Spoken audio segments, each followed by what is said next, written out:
사랑하는 하나님 아버지 감사합니다. 하나님 아버지, 이 시간 주님 앞에 예배하며 나아갑니다. 하나님 아버지, 우리가 주의 것입니다. 주님, 이 시간 주님 앞에 예배하며 나아갈 때 나의 것 삼아주신 하나님의 한량없는 은혜와 사랑에 감사할 수 있는 우리의 심령이 되게 하여 주시고, 매 시간 주어지는 예배의 자리들과 또 기도의 자리들마다 정말 우리의 온 마음과 생명을 다 바쳐서 온전한 하나님 앞에 다 올려드릴 수 있는 우리 모두가 되게 하여 주시옵소서. 우리가 받은 것 다 주의 것이오니 아까워하지 아니하고 기꺼운 마음으로 우리의 삶과 우리의 믿음과 우리의 시간과 물질과 받은 모든 것들을 다 하나님 앞에 올려드림으로 영광 돌릴 수 있는 복된 우리의 삶이 되게 하여 주시옵소서. 감사하며 이 모든 말씀 예수님의 이름으로 기도합니다. 아멘. 오늘 함께 나누실 하나님의 말씀은 사도행전 2장입니다. 사도행전 2장 1절부터 4절까지의 말씀인데요, 우리 한 목소리로 함께 합독해서 읽도록 하겠습니다. 사도행전 2장 1절에서 4절까지의 말씀, 우리 한 목소리로 합독하여 읽겠습니다. 시작. 오순절 날이 이미 이름에 그들이 다 같이 한 곳에 모였더니 호련히 하늘로부터 급하고 강한 바람 같은 소리가 있어 그들이 앉은 온 집에 가득하며 마치 불의 엿처럼 갈라지는 것들이 그들에게 보여 각 사람 위에 하나씩 임하여 있더니 그들이 다 성령의 충만함을 받고 성령이 말하게 하심을 따라 다른 언어들로 말하기를 시작하니라. 아멘. 자, 5월 마지막 주는 성령 강림 주일입니다. 그래서 그때까지 우리 교회는 저녁 예배 때 말씀으로 성령님에 대해서 깊이 상고하는 시간을 갖고자 합니다. 성경은 성령님에 대해서 굉장히 많은 것들을 우리에게 말씀하고 있는데요, 지난주에 윤덕주 전도사님을 통해서 들은 것처럼 이제 삼위로 계시는 이 성령님에 대해서도 말씀하고 있고, 물 세례와 구분되는 성령 세례에 대해서도 우리에게 말씀합니다. 또 성령님께서 우리에게 주시는 성령 세례는 도대체 무엇이냐, 그럼 예수님이 우리에게 주시는 성령 세례는 무엇이냐에 대한 구분도 우리에게 말씀하고 있고, 우리가 흔히 알고 있는 성령 충만, 도대체 어떤 게 성령 충만이냐, 이제 이런 부분들도 우리에게 말씀합니다. 또 성령을 통해서 우리에게 일어나는 9가지 열매들 대표되는 우리 어떤 변화들, 또 우리 성령님의 인치심과 또 그 인사들은 무엇인가, 그리고 우리는 성령 세례는 어떻게 받을 수 있는가, 이런 부분들이 이제 우리가 말씀을 통해서 계속 상고하면서 나누게 되는데요, 그 중에서 오늘 우리가 함께 나눌 내용은 오순절에 강림하신 성령님입니다. 오늘 본문은 성령님께서 오순절 마가 다락방에 임재하셔서 나타나는 놀라운 역사에 대해서 기록하고 있습니다.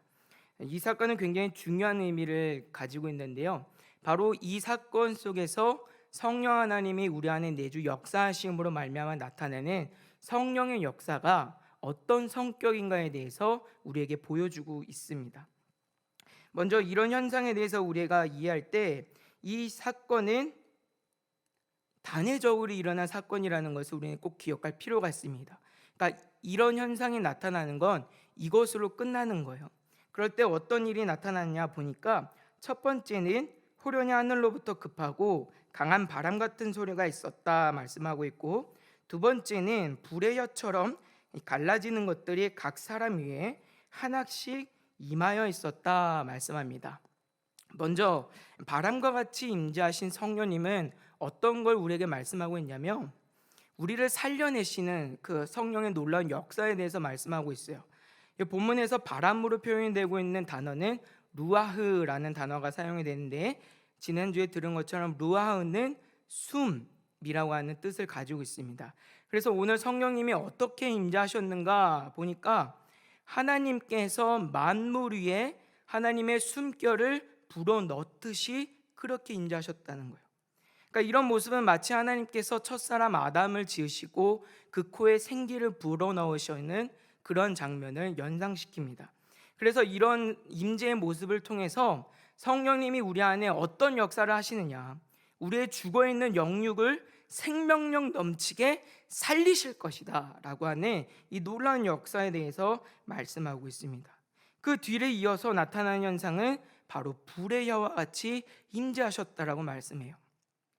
여기서 불의 혀와 같다는 것은 비유입니다. 불의 혀가 실제로 이제 나타났다는 게 아니라 어떤 하나의 비유, 형상을 의미하는 것인데, 이는 하나님의 말씀으로 우리를 성화의 자리로 이끌어 가시는 성령님의 역사를 설명해 주고 있어요. 성경에서 말씀할 때 불은 하나님의 심판을 나타낼 때 자주 사용을 하는데요, 물론 심판을 의미하는 것도 있지만 한편으로는 정결하게 하고 또 깨끗하게 하는 그 하나님의 성격을 나타낼 때도 불이 사용됩니다. 여러분들 혹시 제철소 가보시면 아시겠지만 이 강철을 제조하기 위해서 어떤 일을 하죠? 용광로, 팔팔 끓는 그 용광로에 집어넣어서 불순물을 다 제거하는 일을 하지 않습니까? 마치 성령님께서 우리 안에 그렇게 역사하신다는 걸 보여주고 있어요. 한 예를 들면 이사야 6장 5절부터 7절 말씀에 이사야 선지자가 하나님 앞에 선지자로 처음 부름받은 장면이 기록되어 있는데, 그때 가장 먼저 한 일이 뭐냐면 혀에 숯불을 대어 정결하게 하는 일이었습니다.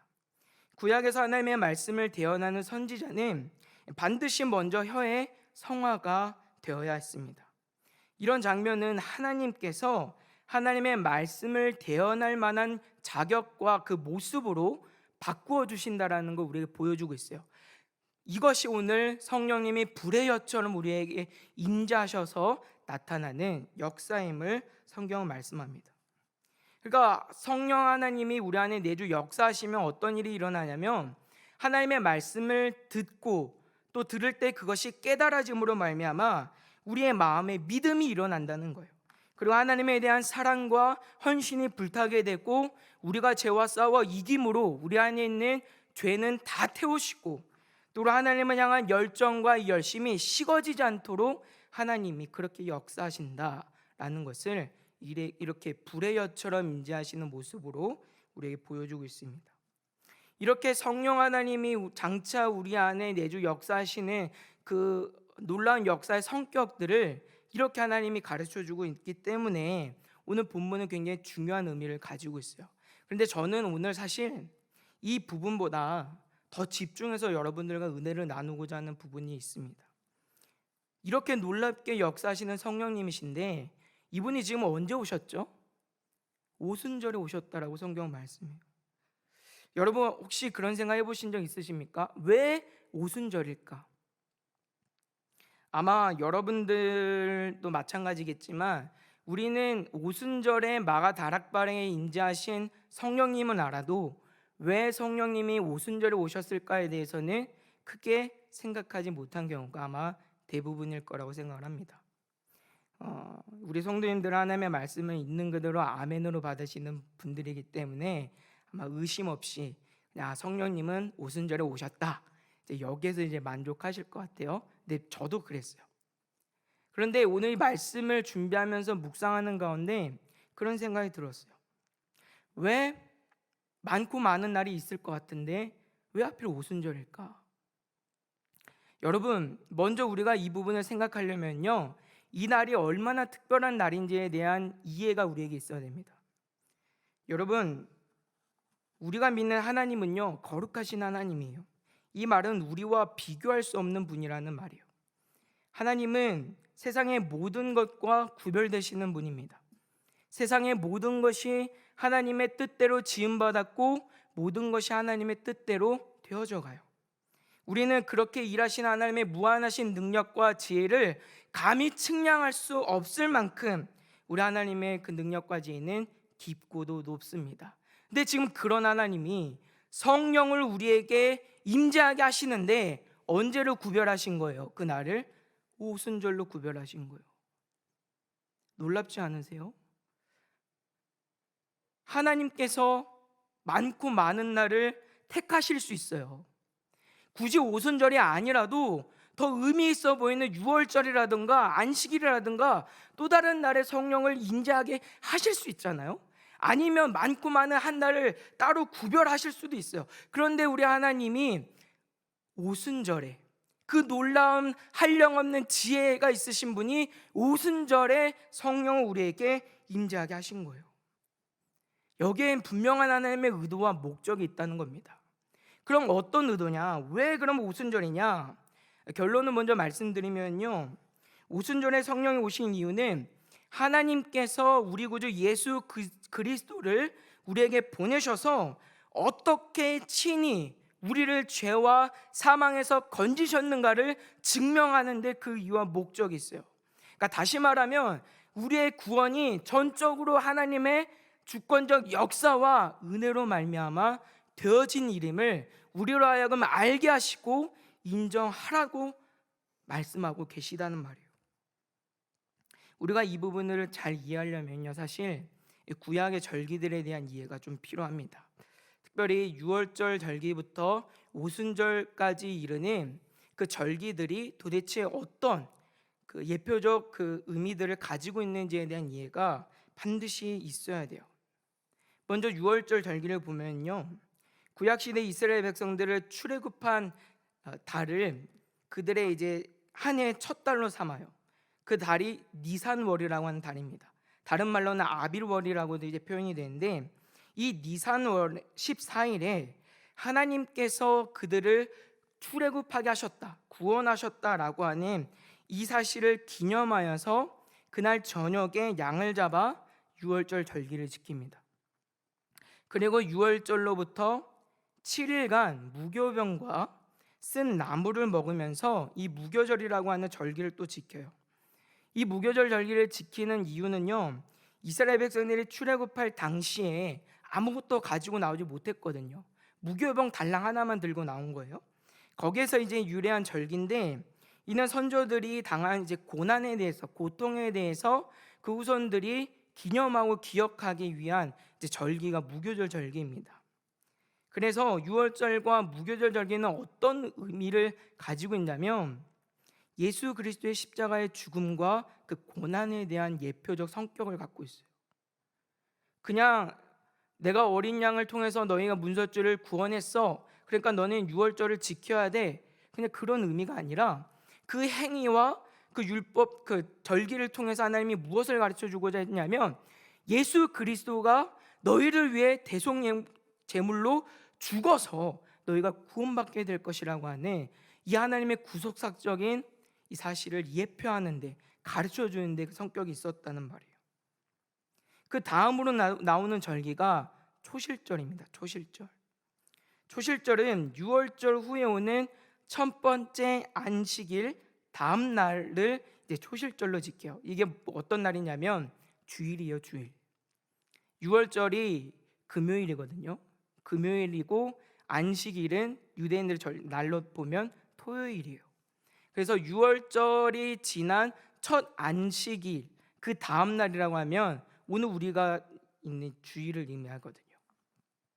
이날 초실절 절기를 지키는 거예요. 그런데 초실절 절기가 도대체 뭐냐 살펴보니까, 이스라엘 백성들이 가나안 땅에 들어가서 정착하고 처음 이제 농경 생활을 하게 된 거예요. 그럴 때 그들이 얻는 가장 첫 번째 그 곡식, 열매를 하나님 앞에 드리는 것에서 유래해서 지켜지는 절기가 초실절 절기입니다. 그래서 초실절을 풀어서 설명을 하면 첫 열매의 절기라고 부를 수 있어요. 첫 열매의 절기. 그러니까 우리가 거두는 모든 것의 가장 첫 번째 열매를 하나님 앞에 드리는 절기가 이 초실절 절기예요. 근데 이 초실절 절기가 무엇을 예표하고 있냐면, 우리의 부활의 첫 열매 대신 예수 그리스도의 부활을 예표하고 있었단 말이에요. 이게 초실절 절기가 가지고 있는 중요한 의미입니다. 우리의 부활의 첫 열매 되시는 그 예수 그리스도의 부활을 우리 하나님께서 이런 절기들을 지키게 하심으로 가르치시고 알게 하셨던 거예요. 그리고 그 다음으로 오는 절기가 오늘 우리가 함께 있는 오순절입니다. 오순절. 오순절은요, 많은 이제 이름들을 이제 부를 수가 있어요. 같은 말로 오순절이 하나 있고요, 그 다음에 칠칠절이 하나 있고요, 그 다음에 맥추절이 하나 있어요. 이거 다 세 개가 다 똑같은 절기를 말하는 거예요. 똑같은 한 날을 의미해요. 근데 이 절기는 언제냐면 초실절이 지나고 나서 50일이 지난 뒤에 오는 날이에요. 그래서 이 날을 오순절로 표현한 이유가 어디에 있냐면 50일이 지났기 때문에, 초실절을 기준으로 50일이 지났다고 해서 오순절이라고 불러요. 여기서 순이라고 하는 말은 열흘이라는 뜻을 가지고 있거든요. 그래서 50일이 지났다라고 해서 오순절 이렇게 부릅니다. 근데 사실 구약에서 오순절은 사용되지 않는 표현이에요. 그런데 우리가 이걸 이제 오순절로 표현하게 된 이유가 어디에 있냐면, 하나님께서 레위기 23장 15절과 16절 말씀에서 이 오순절 절기, 칠칠절 절기를 이제 말씀하시는데, 이 절기에 대해 말씀하실 때 50일을 계수하여 새 소재를 여호와께 드리되라고 말씀하세요. 그래서 여기서 나오는 50일이라고 하는 말을 신약에서 오순절이라는 말로 이제 쓰기 시작을 한 겁니다. 그게 오순절이라고 부르는 말이에요. 그럼 오순절의 또 다른 말, 칠칠절. 왜 이걸 칠칠절이라고 또 부르느냐? 그 이유는 초실절 절기를 기준으로 해서 7 안식일이 지났다라고 해서 칠칠절이라고 부릅니다. 그러니까 한 주가 7일이잖아요. 7일이 7주, 7번 지났다라고 해서 칠칠절 이렇게 불러요. 칠칠절. 보통 유대인들, 그 다음에 이스라엘 백성들은 이 절기를 칠칠절로 많이 이해를 합니다. 칠칠절. 안식일의 개념과 연결하여서 칠칠절이라고 하는 이 개념으로 더 강하게 이제 인식을 하고 있는 것이죠. 칠칠절. 그리고 또 다른 말, 맥출절이라고 하는 말은 그럼 왜 부르게 되느냐? 그 이유는요, 이 시기가 밀을 추수할 시기예요. 밀을, 딱 이때가. 그래서 이스라엘 백성들이 초실절 때 가장 먼저 첫 번째, 모든 수확들 중에서도 가장 첫 번째 수확을 하나님 앞에 드리고 나서 50일 동안 이 사람들이 무엇을 하냐면 추수를 다 하는 거예요. 50일 동안 모든 추수를 다 합니다.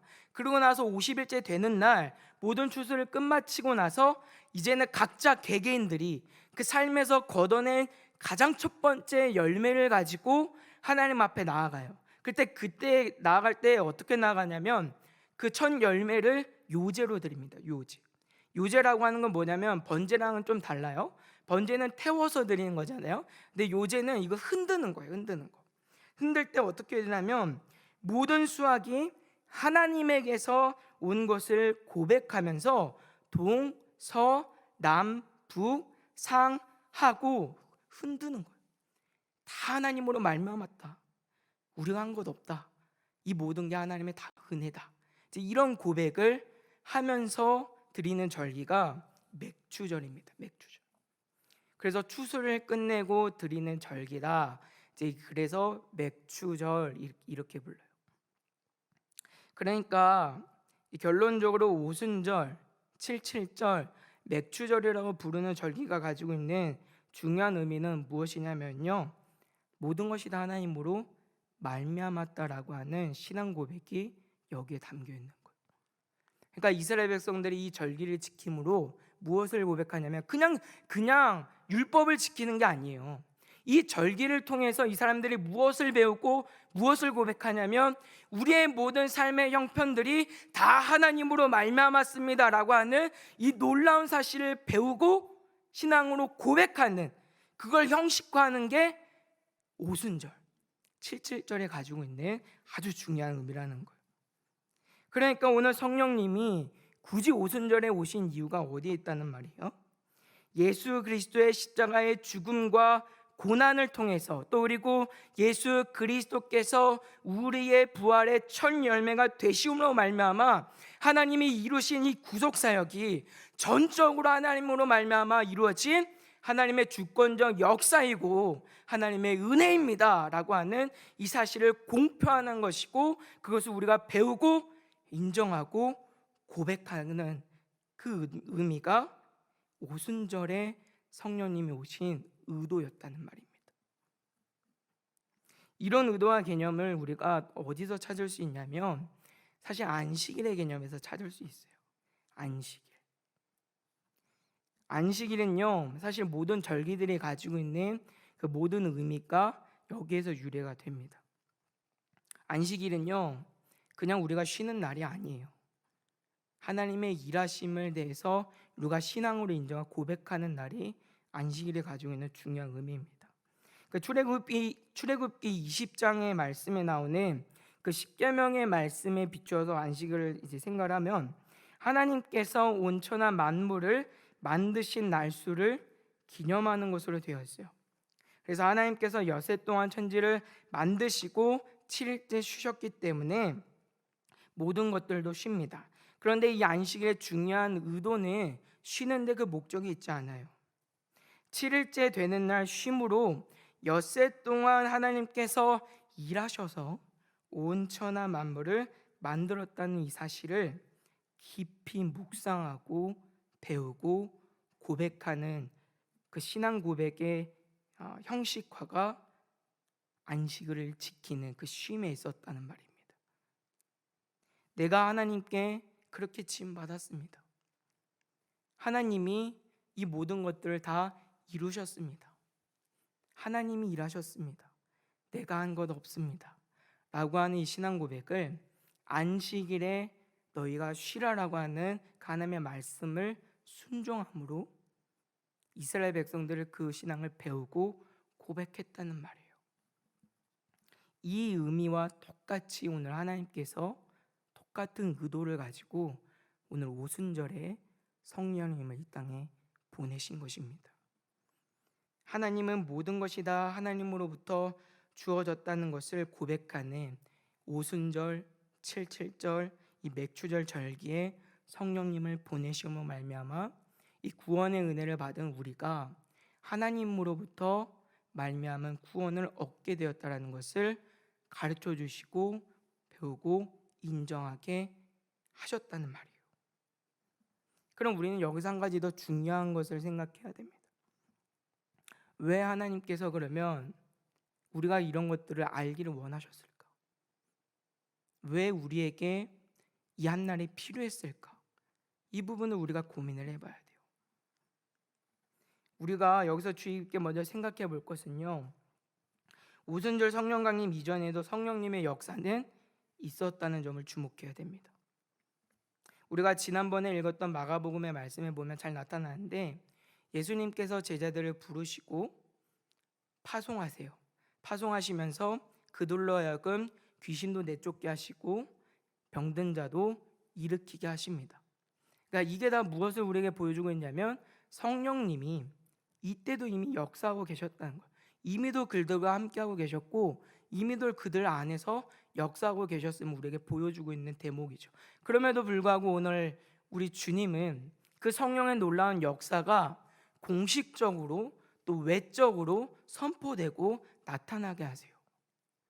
그러니까 사실 오순절 성령 강림이 가지고 있는 중요한 그 의미는 성령님이 새롭게 이 땅에 오셨다 이게 아니라 이전부터 계셨던 성령님이고 이전부터 있었던 성령님의 역사인데 그것이 공적으로 공식적으로 그리고 외적으로 그것이 드러나게 하셨다는 의도가 담겨져 있는 거예요. 그럼 여기서 우리가 생각을 해봐야 돼요. 왜 하나님이 굳이 그렇게 하셨을까? 무엇을 위해서 하나님은 이 성령의 역사를 공식적으로 우리가 알 수 있는 표로 드러나게 하셨을까에 대해서 고민을 해봐야 된단 말이에요. 왜냐하면 이유는 하나였어요.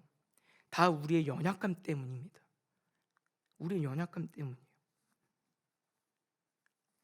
우리가 신앙생활 하다 보면요, 하나님이 구원하셨다는 이 중요한 사실을 머리로는 알아도 그렇게 살아내지 못할 때가 더 많단 말이죠. 그래서 하나님은 아주 공식적으로 이것들을 선포해 주셨다는 말이에요. 우리가 다 알 수 있게끔. 우리가 성령의 역사에 대해서 모르지 않습니다. 우리가 하나님으로 말미암아 구원받았다는 건 모르지 않아요. 그럼에도 불구하고 이것들을 공식적으로 표를 주신 이유는 우리가 그것들을 잊어버린 채로 살아갈 때가 많기 때문입니다. 우리의 신앙이요, 하나님의 중심이 아니라 내가 주인이 되고 내가 주체가 될 때가 있어요. 그렇게 되면 우리의 신앙은 양극단으로 가게 됩니다. 양극단으로 빠져요. 하나는 교만이에요. 또 다른 하나는 지독한 낙심입니다. 이 두 가지로 반드시 빠질 수밖에 없어요. 첫 번째, 우리 안에 나타나는 교만은 어떤 점이냐면요, 우리가 신앙생활을 할 때 내가 능력이 있어서 하는 걸로 착각할 때가 있습니다. 그러니까 내가 잘할 수 있어서 한다라는 착각에 빠질 때가 있어요. 이게 성령의 역사를 몰라서 그런 게 아니에요. 알아도, 머리로는 알아도 그것을 살아낸 능력이 우리 안에 없다 보니까 나도 모르는 사이에 내가 할 수 있어서, 내가 마음만 먹으면 할 수 있다라는 착각에 빠져요. 이스라엘 백성들의 모습을 한번 생각을 해볼까요? 가나안 땅을 정복해 들어가는 이스라엘 백성들이 큰 여리고성을 무너뜨립니다. 7일 동안 하나님의 말씀에 고박 순종하여서 그 모든 일을 이루죠. 정말 이 사람들이 하나님의 은혜로 말미암아 된 일이라는 걸 행동으로 고백한 거예요. 그런데 놀라운 건 그 뒤에 나타나는 사건이 뭔지 아세요? 아이성 전투예요. 여리고보다 더 작은 성이었거든요. 그런데 이스라엘 백성들이 가장 크게 패한 전투가 이 아이성 전투입니다. 놀랍지 않으세요? 하나님께서 주시는 놀라운 성령의 역사와 그 능력을 체험했어요. 근데 그 뒤로 나타난 성경이 우리에게 보여주는 대목은 바로 넘어지는 일이에요. 그 하나님의 성령의 능력을 우리가 잃어버리는 모습을 바로 보여주고 있어요. 내가 할 수 있다라고 착각을 하는 거예요. 전적인 하나님의 능력이고 역사인데도 불구하고 그걸 내가 알면서도 놓칠 때가 있다는 걸 성경이 우리에게 보여주고 있는 거예요. 그래서 우리에게는 이 특별한 날과 성령의 역사가 공식적으로 우리에게 표가 되어야 될 필요가 있었다는 말이에요. 잊지 않도록, 잊어버리면 그것을 떠올리고 기억하도록. 여러분, 왜 우리의 예배의 감격이 사라지고 기대가 사라지는지 아십니까? 왜 우리가 교회의 봉사들을 섬기고 하다 보면 자꾸 지치는지 아십니까? 하다 보면 내가 하려고 해서 그래요. 내가 할 수 있다는 착각이 있기 때문에. 내가 마음만 먹으면 예배할 수 있다고 생각해요. 내가 마음만 먹으면 기도할 수 있다고 생각해요. 내가 마음만 먹으면 봉사하고 섬길 수 있다고 생각해요. 이 착각이 우리로 하여금 하나님의 은혜를 빼앗는 겁니다. 예배의 감격을 빼앗는 거예요. 봉사와 섬김의 감사를 빼앗는 거예요. 찬양의 기쁨을 빼앗는 거예요. 내 마음대로 할 수 있다고 생각하니까 정말 귀한 이 일이 만만한 거죠. 정말 이 귀한 이 일이 시시한 거죠. 다음 주에 하면 되지, 다음에 하면 되지, 언제든 내가 마음만 먹으면 할 수 있다는 그 착각에 우리가 빠지게 되니까 예배에 대한 기대도 없고 예배에 대한 감사도 없고 찬송을 하면서도 봉사를 하면서도 하나님을 향해서 감사가 사라지게 된다, 그 말이에요. 내가 한다는 착각에 빠지면 우리는 지칩니다. 그런데 우리는 반드시 기억해야 돼요. 우리가 예배하고 봉사하고 섬기고 하는 이 일은요, 정말 너무나도 놀라운 일이고 우리의 가슴을 치고 설레게 하는 일이라는 걸 우린 기억해야 돼요. 이 일은 그냥 우리의 취미 활동이 아니에요. 그 무한하신 하나님의 나라를 이루는 일입니다. 얼마나 귀하고 가슴 벅찬 일이에요. 그런데 이 일이 내가 할 수 있다라고, 내가 마음만 먹으면 할 수 있다는 생각에 빠지면 만만해지는 거예요. 시시해지는 거예요. 그러니까 하면서도, 기도를 하면서도, 예배를 드리면서도 점점 지쳐가는 겁니다. 그때 우리는 빨리 기억해야 돼요. 어떻게 내가 이 하나님의 나라를 이루게 되었는지, 어떻게 내가 하나님의 백성이 되어서 하나님을 예배하고 하나님을 찬송하고 하나님께 기도할 수 있게 되었는지 우린 떠올려야 돼요. 그래서 우리 하나님은 그것을 잊지 말라고, 기억하라고, 내가 너를 구원했다라고 인정하라고 말씀하고 있는 겁니다. 우리 사랑하는 모든 성도님들이 하나님 앞에 정말 가슴 설레는, 가슴 뛰는 신앙생활을 할 수 있기를 주님의 이름으로 부탁을 드립니다. 내가 할 수 있어서 만만해서 하는 그런 시시한 신앙 말고, 정말 내가 할 수 없는 그 귀한 일을 내가 하게 되었다라고 하는, 정말 예수님의 피값, 그 생명값에 맞는 가치를 가지고 가슴 벅찬 신앙생활을 할 수 있는 복된 저 여러분들이 되시기를 주님의 이름으로 부탁을 드립니다. 그것이 오늘 우리가 하나님 앞에 하나님이 모든 것을 이루셨습니다라고 고백하며 살아가는 우리의 신앙입니다. 또 한 가지, 우리가 하나님이 중심이 아니라 내 신앙이 중심이 되게 됐을 때 나타나는 어려운 문제가 깊은 낙심에 빠져요. 우리가 신앙생활을 할 때 지치는 이유 중에 하나는요, 내 의지만큼, 내 생각만큼 내 삶이 쫓아오지 못하기 때문입니다. 우리 마음과 생각 같아서는 맨날 말씀 읽고 싶죠. 아니세요? 말씀 읽고 싶죠. 말씀만 보고 살아가면 좋겠죠. 정말 말씀만 읽을 때 그 하나님과 깊은 교제를 하면서 눈물도 있고 감사도 있고 감격하고 싶죠.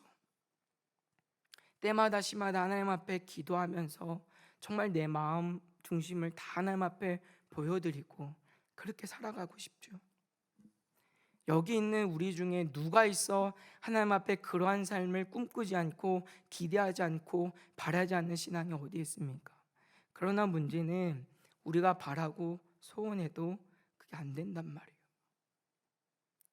베드로가 예수님의 제자들이 그렇게 예수님 앞에 호언장담합니다. 하나님, 주님, 우린 주님 절대 배신하지 않아요. 저는요, 그 마음이 거짓되다라고 생각하지 않아요. 정말 진실된 고백이었을 거예요.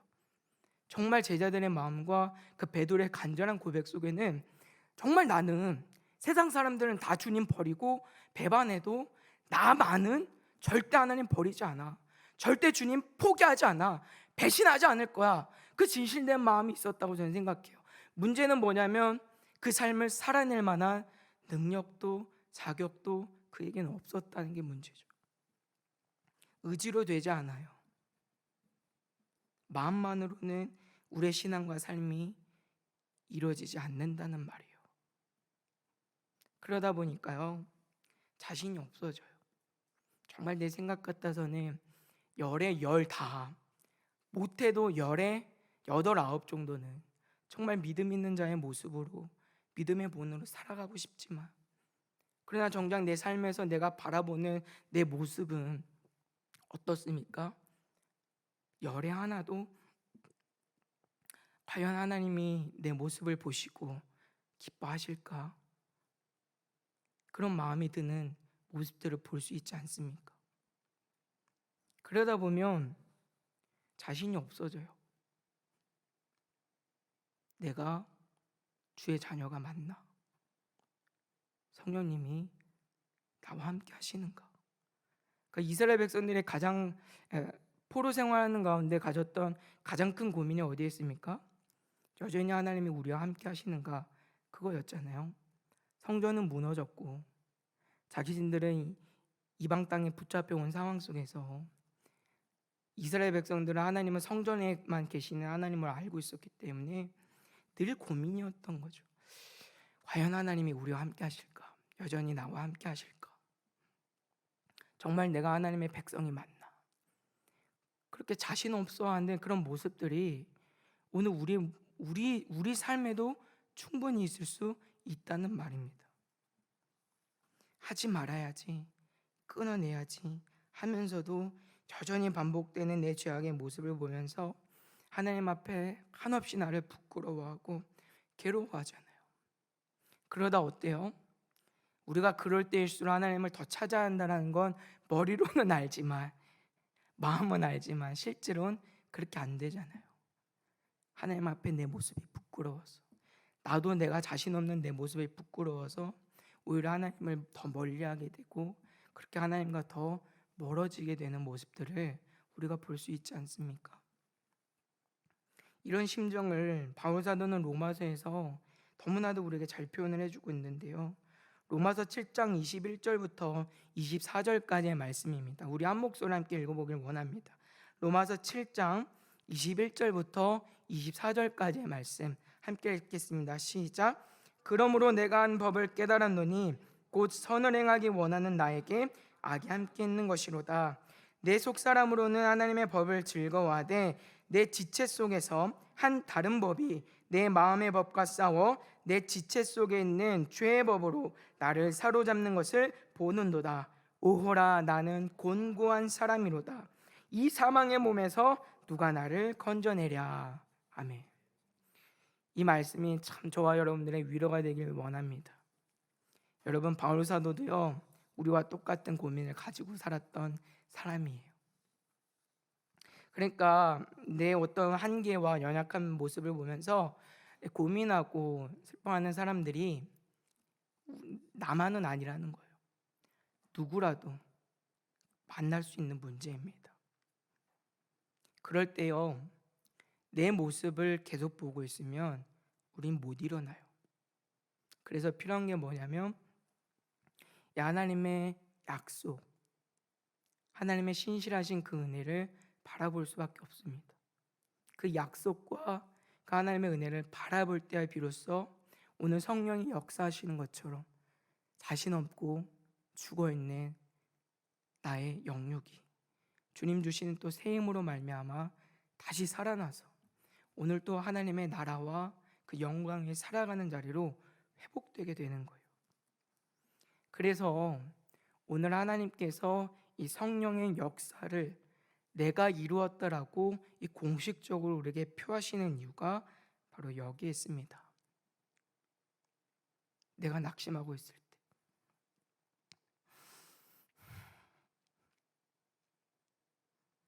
유한아,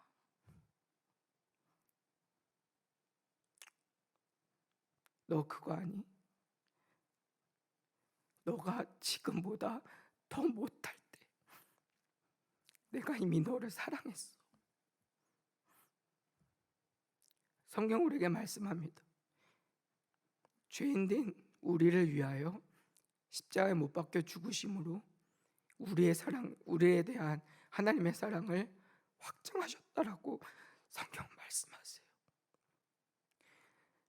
맨날 만나게 되는 내 자신 없는 모습 그 속에서도 하나님은 위로해 주시는 거예요. 요한아, 괜찮아. 내가 이미 다 이루었어. 내가 이미 너를 구속했어. 넌 이미 내 자녀야. 너가 지금보다 더 못할 때 나는 이미 너를 자녀 삼았어. 지금보다 더 못할 때 내가 이미 너를 택하였고 너를 위해 피 흘렸어. 괜찮아. 그렇게 위로해 주시는 거예요. 그 위로가 오늘 우리를 새롭게 하는 겁니다. 그 위로가 있어야 매일 주어진 우리의 삶의 자리가 새로워지고 특별해지고 감사가 있고 감격이 있는 그 자리로 가게 되는 거예요. 그리고 그 감격이 있어야 비로소 우리의 삶에 치열한 그 기쁨을 빼앗기지 않으려는 삶의 몸부림이 있게 되는 겁니다. 바랍고 소원하는 것은 우리 사랑하는 모든 성도님들이 삶의 가장자리에서 이렇게 위로해 주시는 하나님의 음성으로 말미암아 매일 새 힘을 얻고 매일 새로 기쁨을 가지고 살아갈 수 있는 복된 저와 여러분의 삶이 되시기를 주님의 이름 부탁을 드립니다. 결국 오늘 하나님께서 굳이 오순절에 성령을 우리에게 보내신 이유는 우리를 향한 한량없는 하나님의 사랑 때문이었습니다. 하나님이 우리를 너무나도 잘 아시는 거예요. 우리를 구원하셨지만 구원받을 만한 자격도 없다는 것도 나보다 더 잘 아시고요. 또 그런 만큼 무엇이 필요한지도 우리 하나님이 더 잘 알아주신 것이죠. 그래서 힘을 얻을 수 있는 그 모든 방편들을 이미 이렇게 마련해 주셨습니다. 이렇게 하나님이 우리를 친절하게 대해주세요. 이렇게 하나님이 우리를 사랑해 주세요. 이렇게 하나님이 우리를 책임져 주십니다. 오늘 이 기쁨 감사가 우리 사랑하는 복된 교회와 성도들과 그 삶과 가정 어디 있든지 간에 충만할 수 있기를 주님의 이름으로 부탁을 드립니다. 이런 사랑을 깨달아서 하나님께서 나를 구원하셨음을 날마다 인정하고 고백하며 살아가는 복된 저와 여러분들의 삶이 되시길 바랍니다. 예배를 사모하는 우리가 됩시다. 기도의 자리를 더욱더 사모하는 저와 여러분들이 되길 원합니다.